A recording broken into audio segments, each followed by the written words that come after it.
अस्सलाम वालेकुम फ्रेंड्स, आज की वीडियो में मैं आपसे बात करूंगा रमज़ानुल मुबारक में बहुत ज़्यादा मुश्किलात, परेशानियां, तकलीफ। और इस हवाले से सबसे पहले तो मैं आपको बताता चलूं कि आपने कुछ चीज़ों का बहुत ज़्यादा ख्याल रखना होता है। एक तो खुशकिस्मती की बात यह है कि जो रमज़ानुल मुबारक में उम्रा अदा करता है उसको हाजी की तरह सवाब मिलता है। अंदाज़ा करें कि आम दिनों में अगर आपको एक नमाज 1,00,000 नमाज के बराबर या एक नेकी 1,00,000 नेकी के बराबर सवाब है, तो रमज़ानुल मुबारक में यह सवाब कितने गुना ज़्यादा बढ़ जाता है।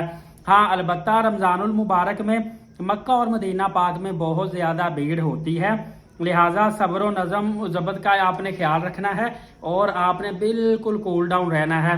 अक्सर मेरे खुद भी ये तजर्बे में आया है कि मक्का पाक में जैसे ही नमाज ख़त्म होती है ना, उसके बाद कुछ लोग जो बाहर से अंदर वाली साइड पे जाने की कोशिश करते हैं, जबकि शुरते वो सारे बैरियर लगा के सिर्फ थोड़ा सा रास्ता खोलते हैं कि अंदर से लोग बाहर आए, बाहर वाले अंदर ना जाएं। 20-25 मिनट ये सिलसिला जारी रहता है। इसके बावजूद जो बाहर वाले लोग हैं, कोई कह रहे होते हैं जी मेरा वो भाई उधर दूसरी तरफ खड़ा, मैंने उसके पास जाना, कोई कुछ कह रहा होता है।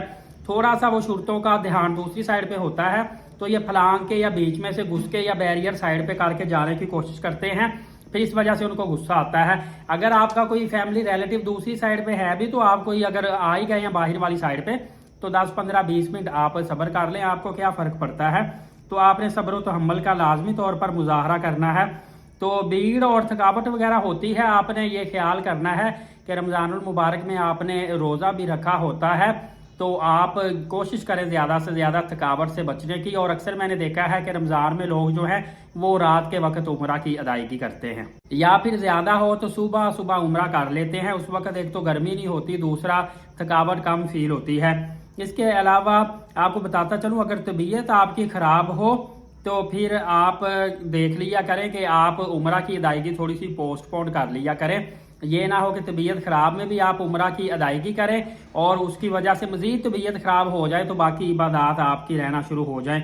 इसके अलावा आपको एक और चीज़ बताता चलूँ कि उम्रा ग्रुप या मकामी गाइड से भी आपने हेल्प लेनी करनी है, मतलब कि ज़ियारात की, टैक्सी के किराए वगैरह की। और इस हवाले से और जो सामान आपका गुम होता है ना, होटल का कार्ड आपने हमेशा पास रखना है और कीमती अशिया रमज़ान के दिनों में आपने प्रॉपर लॉकर्स में लॉक करके आनी है।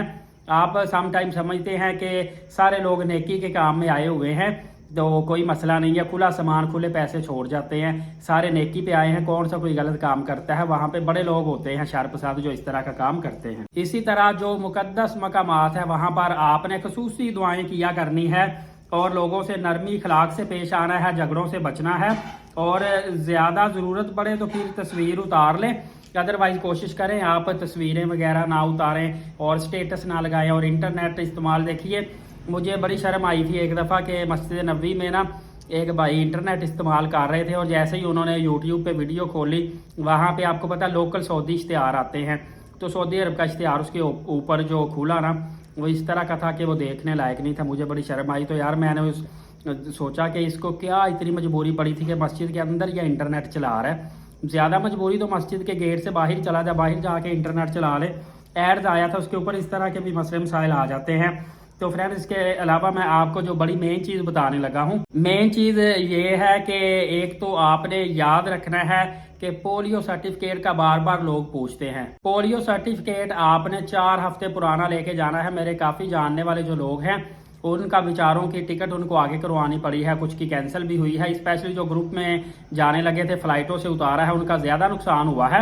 एक एक फ्लाइट से इन्होंने कितने कितने लोग उतार दिए हैं। तो जितनी एहतियात की जाए बेहतर है। बीच में आपको मैंने बताया था कुछ नरमी भी हुई थी और उस नरमी में कुछ लोग जिनके 4 वीक्स पुराने पोलियो सर्टिफिकेट नहीं थे उनको भी इन्होंने जाने दिया था। सऊदी एयरलाइन पे ज़्यादा सख्ती हुई है, बाकी जो जजीरा एयरवेज थी, ओमान एयरवेज थी और इस तरह की चंद एक दूसरी थी, उसमें इन्होंने जाने दी हैं और सऊदी अरबिया से भी वो आगे निकल गए हैं। चलिए, उनकी किस्मत थी।